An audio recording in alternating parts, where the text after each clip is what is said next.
started in Britain in 1972. And at the same time, Bromley Friends of the Earth started their local group.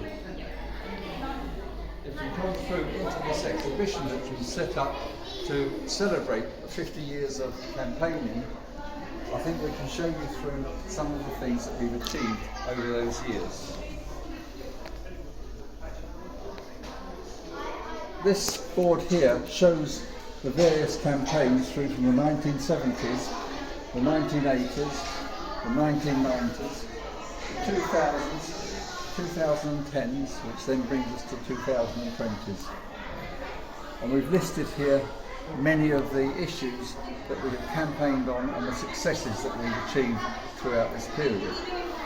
I'd like to show you our very first newsletter that was produced in 1972. Since we've been a local group, we've always had a newsletter, and the idea of this was that those people, those supporters of Bromley Friends of the Earth who couldn't attend meetings, which we hold every month in the Friends Meeting House in Bromley, at least would receive an update on what's going on and what they would have missed out on. This very first one, 1972, we were campaigning then on the pollution of our rivers, on population, on issues that we're still campaigning about today. And certainly climate change is not a new campaign at all, it's one that's been going for all these 50 years. If we move on here, we can see some of the other campaign areas. We're very much in favour of improving public transport, encouraging people to use public transport, bicycle and walk. When Friends of the Earth generally had an annual event, Bike to the Future, and Bromley took an active part and actually provided the route for the very first Bike to the Future, which was from Crystal Palace to Hever Castle. Every year we would have a t-shirt to celebrate this, and here you can see one from back in the 90s.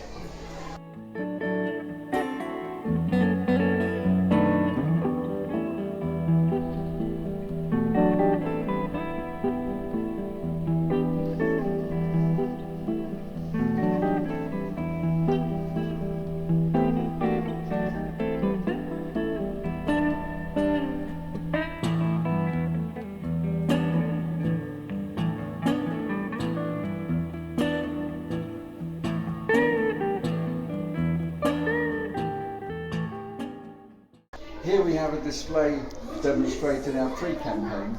Trees play such a vital role in maintaining the quality of air and climate change. They say that trees are the lungs of the earth, forests are the lungs of the earth, and here we are showing that various aspects of trees. We're campaigning to plant trees, and we're hoping that Bromley will provide us with areas where we can plant trees. However, it's important that many of our campaigns have been against using hardwoods, tropical hardwoods.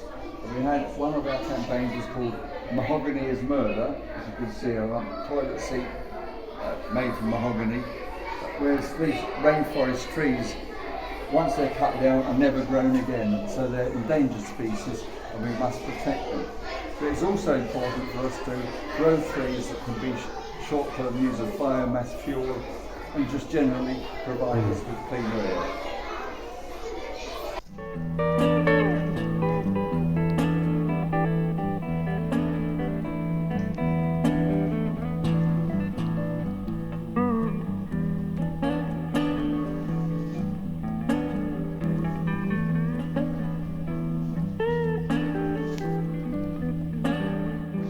Another major problem that we're faced with is pollination.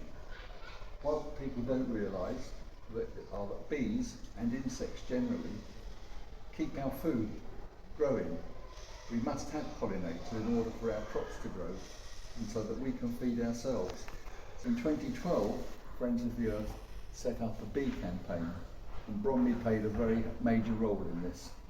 We found a little common that we set aside for the purpose of bees, And there's a plaque there now to celebrate the introduction of this meadow for bees.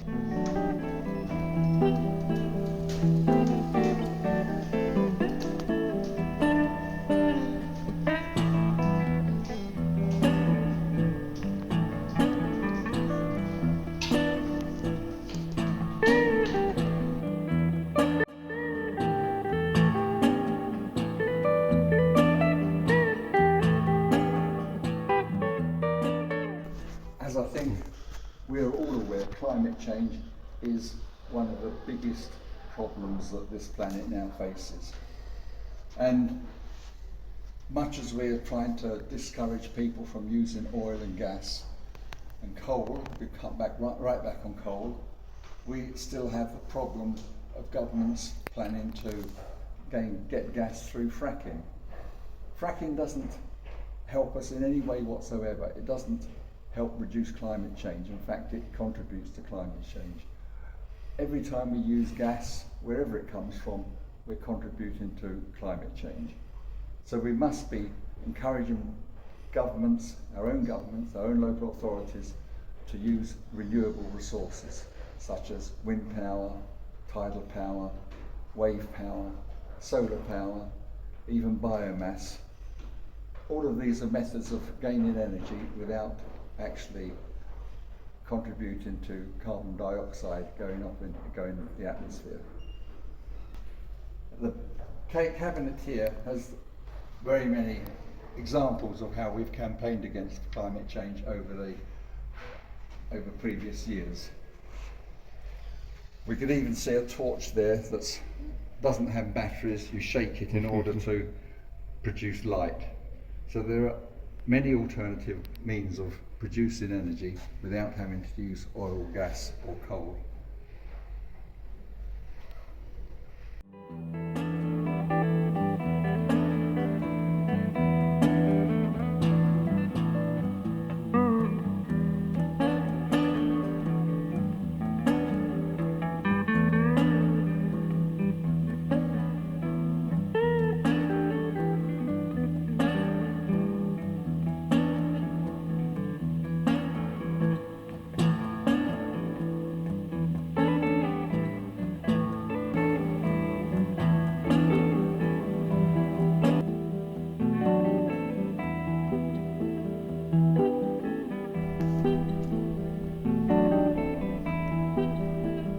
Right from the start, recycling has been right at the heart of all campaigning groups' activities. Bromley were very concerned about the waste. You can see here the amount of rubbish that goes to landfill. We wanted to see far more recycling in our borough. We contacted Dennis Barkway, the then leader of Bromley Council, and said, can you start to recycle more?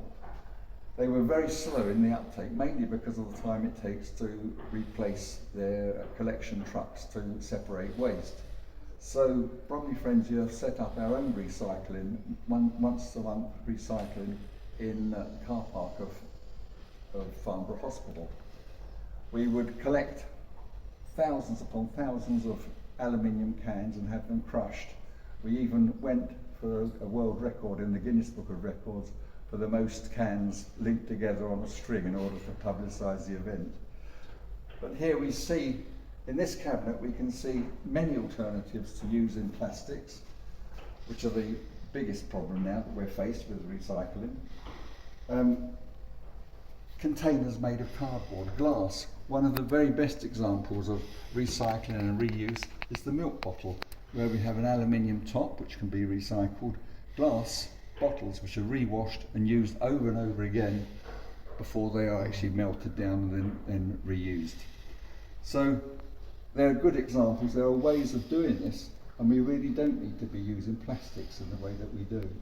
Unfortunately, manufacturers are always looking for the cheapest way out, and that's the reason we see so much plastic being used.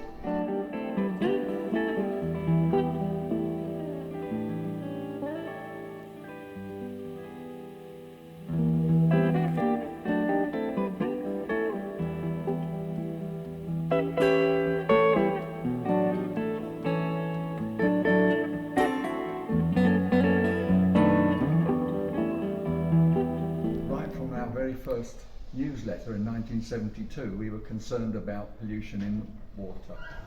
Now, today we have major problems with our oceans. We're pouring pollutants into the oceans, from sewage through to plastics, and we're killing off species after species in the oceans. We're at risk of losing our coral reefs, we're at risk of losing plankton in the oceans, all of these things that are there to maintain life, and will maintain life on Earth. So we must protect our oceans, we must cut back on the pollution, we must reduce the amount of plastics that we produce and allow to seep into the sea, and generally keep the oceans clean for future generations.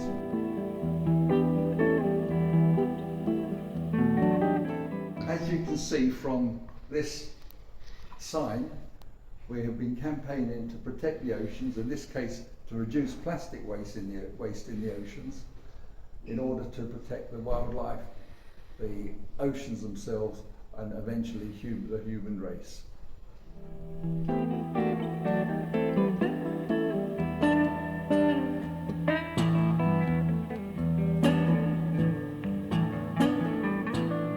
Climate change is probably the biggest threat that this planet is under at the moment. And you can see from our display here that we're asking for the UK to reduce its use and its need for fossil fuels. There are alternatives. We have wind power, we have wave power, we have tidal power, biomass. There are many ways, solar power, there are many ways that we can provide our energy needs without having to use fossil fuels. Every year we are seeing more and more problems occurring with droughts, wildfires, flooding, more extreme weather patterns, simply because of climate change. And it is as simple as that. But we need to take action. We need to take action now and not just keep talking about it and doing nothing. And unfortunately, that's what governments seem to be doing right now.